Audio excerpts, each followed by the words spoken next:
film. Yeah, so of course we had to bring in an expert because Ben with Empire Comics knows his stuff, especially when it comes to anything comic book related. Okay, so Star Wars: The Last Jedi. Yes. It's not getting the best reviews. People are really divided on this. Why do you think that is? You know, a lot of people, I'm not sure what they expected from this movie. I went in, I had a great time with the film. We got to revisit the characters. We got to see Rey. We got to see Snoke. There was a lot of Poe Dameron.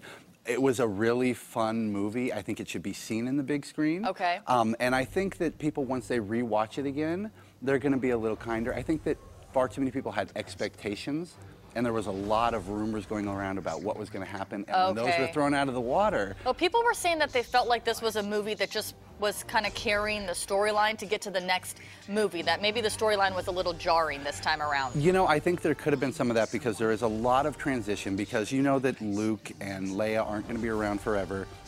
Spoilers, Han died in the first movie.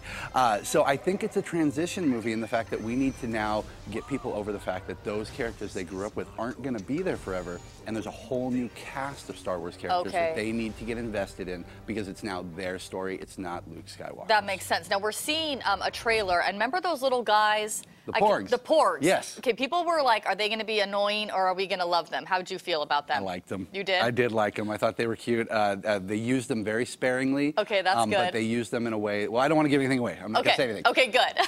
I almost went a little too far. Yeah, because people are going to go see the movie. Some people were even at IMAX this morning, 7:45 in the morning. At the theater by the store, they've been running it 24 hours. People have been going in at 6 a.m., 4 a.m. Wow. This thing is just blowing. I'm surprised you've only seen it once. Now, what's cool is people can pick up the comic books and sort of advance the story a little bit. Yes. So because Marvel and Lucas are both owned by Disney, everything that you see in these comic books is actually canon to the movies. And what that means is whether it's a book about the original cast that shows you adventures in between episode 4 and 5, it is all part of the movie. In fact, in this book here, they show you the very first time that Luke gets to meet Vader face to face. And it's part of the story. It's not just a comic book where it doesn't mean anything. It's there. So you've got your classic people like Leia. She gets a mini that shows what she does to rescue the people from Alderaan who are still alive after episode 4.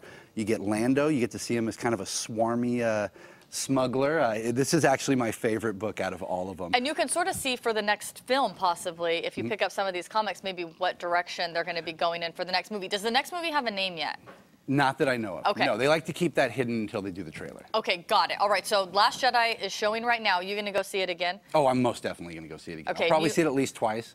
I'll do 3D next and then IMAX. Now, if people have not watched Star Wars at all, do you suggest that they start from the release dates? Like start with number 3, is that right? You know, honestly, I've kind of revised it. Or number 4, I guess. Number 4 was the first one. Yeah. I say start with Rogue One. Okay. Then do 4, 5, 6. Okay. Then do Force Awakens, Last Jedi, and eventually get to the prequels. Okay, got it. Got to write that down. Tina, you a big Star Wars fan? I got a little bit lost. Yeah. I was getting a little overwhelmed. I'm like, oh, I guess